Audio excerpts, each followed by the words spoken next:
Mais qu'est-ce qui nous empêche d'utiliser ce que le Seigneur nous donne? Il peut y avoir plusieurs choses. Mais dans mon cas, par exemple, ce message que je suis en train de partager avec vous aujourd'hui, je l'ai dans mon cœur depuis plusieurs jours. Je dirais, je sais pas, 10 jours, 2 semaines, quelque chose comme ça. Non, peut-être pas 2 semaines. Mais en tout cas, ça fait longtemps. Et j'aurais pu, dès que je l'ai reçu, me mettre sur les réseaux sociaux et partager. C'est ce que je voulais faire parce que je me suis dit, tiens, ça c'est pas quelque chose que je dois garder juste pour moi. Mais j'avais peur. J'appréhendais. Je me disais, bon, je sais pas, c'est un peu bizarre. Voilà, je vais faire ça en tant que qui, etc., etc. Je me posais plein de questions parce que j'avais peur. Et parfois, la peur, c'est ça qui nous empêche d'utiliser ce que Dieu nous a donné. Parfois, c'est un manque de confiance en soi. Parfois, c'est un manque de persévérance. Ça prend du temps, hein? Ça prend du temps de labourer ton champ là, pulvériser tout ce qui peut empêcher. Tout ce qui peut empêcher la germination de la semence. Ça prend du temps. Ça demande des efforts. Parfois, nous manquons de persévérance. Parfois, on est juste pessimiste. On voit tout en noir.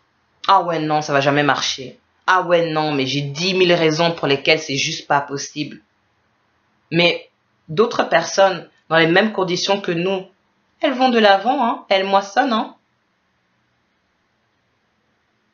Le Seigneur est en train de m'apprendre en ce moment que l'un des premiers terrains à déblayer dans nos vies, pour que nous trouvions en nous la motivation, le courage de déblayer les terrains de nos vies, de broyer les montagnes, les obstacles sur nos chemins et de semer, d'utiliser la semence qui est entre nos mains, c'est le mental.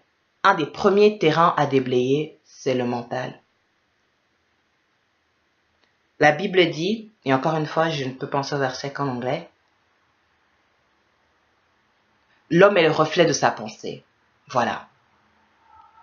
L'homme est le reflet de sa pensée. Si tu penses que tu ne peux pas y arriver, si tu penses que c'est impossible, eh bien, effectivement, ce sera impossible pour toi. Et là, encore une fois, je ne vous parle pas qu'à vous. Je suis vraiment concernée par ça aussi. Vous savez, parfois, on est très spirituel. Hein. Moi, en tout cas, j'ai cette tendance à être tout super spiritualisé, quoi. Ah oui, non, mais j'ai vraiment envie de vivre ma vie d'une façon qui plaît à Dieu. J'ai vraiment envie de l'honorer, etc., etc. Moi, personnellement, je fais un cadeau à quelqu'un. Il y a 2 choses qui me font plaisir. La première chose, c'est la réaction initiale de la personne quand elle reçoit son cadeau. Tu vois, le moment de surprise, le « Oh, franchement, Géraldine, t'es trop génial et tout. » Ouais, j'aime ça. La deuxième chose qui me fait plaisir, c'est quand je vois que la personne utilise ce que je lui ai donné. Et c'est la même chose pour notre Père qui est dans les cieux. Il a caché des dons au-dedans de nous. La première chose qui le rend heureux, c'est quand nous découvrons ce que le Seigneur a mis en nous. Quand nous nous rendons compte que « Oh, voilà, je suis douée là-dedans. Ah oui, j'ai la capacité de faire ça. Ah ouais, j'ai un certain potentiel dans ce domaine. » Ça fait plaisir à Dieu. À chaque fois que nous découvrons un des trésors qu'il a cachés en nous. Et la deuxième chose qui lui fait plaisir, c'est quand nous utilisons ces cadeaux qu'il nous donne. Quand nous utilisons ces dons qu'il nous a donnés. Quand nous prenons la semence et nous la mettons dans le sol. Et parfois, ce qui peut nous décourager, c'est que c'est juste un petit truc, ça n'a pas l'air... Oui, non, effectivement, on commence souvent petit. Mais il faut bien commencer quelque part. Donc le Seigneur dit, utilise ce que je t'ai donné. Ça, c'est une manière de m'honorer. Ça, c'est quelque chose qui me fait plaisir.